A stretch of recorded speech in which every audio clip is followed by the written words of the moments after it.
When a person is drunk, Yes, definitely. Does the amount of alcohol matter? Sure. If a person is drunk, he sleeps. He has no control over himself. He loses awareness. So he's already vulnerable. Basically, alcohol lowers vibrations instantly, then it is easier to work.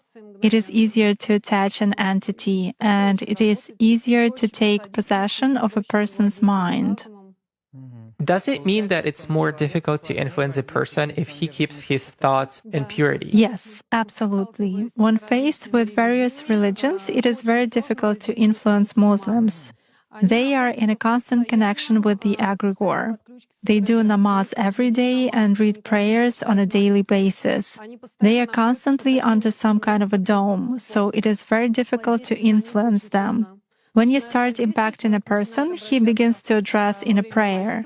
Indeed, many of them are very different from those who come to church only when everything is bad in their life. They come to pray, and then for 5 years they forget about God, some canons, and so on. Muslims, as a rule, passionately believe and passionately give energy to their egregore. And this egregore protects them very well.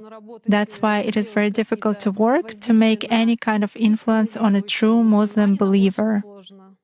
Is this some kind of a good egregore? Well, for them, yes. This egregore is good for adepts who contribute good energy to it. How do you sense it? For instance, you have found an energy trace of such person. What's next? Do you try to drag him somehow to visualize this threat and you fail? Or how do you do that? It disappears. I cannot get a grip on it. I focus on it, but something immediately knocks me out of the flow, just like that. Or I visualize a person in front of me clearly and can affect him even at a mental level, but some image is not created in my mind at all. I even look at a photo, reproduce an image, but it vanishes from my mind.